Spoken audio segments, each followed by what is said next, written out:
Las vacunas son la herramienta más eficaz y económica para la prevención de enfermedades, salvando cientos de miles de vidas cada año. Gracias a ellas, enfermedades como la viruela, la difteria, papera, sarampión, tétanos o la poliomielitis han sido parcial o completamente erradicadas en países como Estados Unidos. Pero, ¿qué son las vacunas y cómo funcionan? Según la OMS, una vacuna es un preparado que busca la generación de inmunidad a una determinada enfermedad, vírica o bacteriana, mediante la generación de anticuerpos. Es decir, las vacunas entran en nuestro sistema inmunitario para luchar contra futuras infecciones sin la necesidad de sufrir dichas enfermedades, la mayoría de ellas mortales. Ahora bien, no todas las vacunas son iguales. Existen tres tipos principales de vacunas: las que contienen el patógeno entero, las que contienen subunidades de un patógeno y las de ácidos nucleicos. Estas últimas las dejaremos para un futuro vídeo.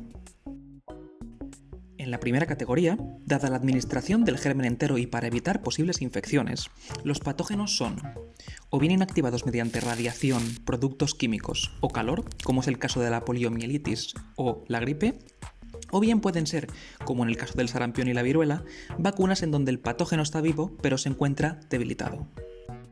En el segundo bloque, a diferencia de la anterior categoría, los preparados contienen partes del patógeno. Encontramos aquí preparados donde la respuesta inmunitaria se desencadena por fragmentos específicos de un patógeno, como puede ser una proteína, una parte de la cápsula o un azúcar característico del germen. Este sería el ejemplo de la hepatitis B o del virus del papiloma humano. Finalmente tenemos las vacunas con toxoides. Estas ayudan a combatir no un patógeno específico, sino los productos nocivos o toxinas que son liberadas por tales gérmenes, como por ejemplo las vacunas del tétanos y la difteria.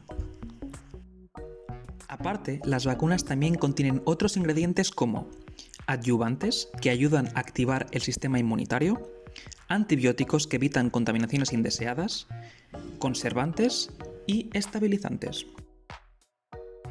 Uno de los mayores mitos que rodea las vacunas es su presunta relación con el autismo. Esta historia empieza en 1998, tras la publicación de un artículo en la prestigiosa revista científica The Lancet. Este mostraba la relación entre una vacuna comúnmente usada en niños y la aparición de autismo.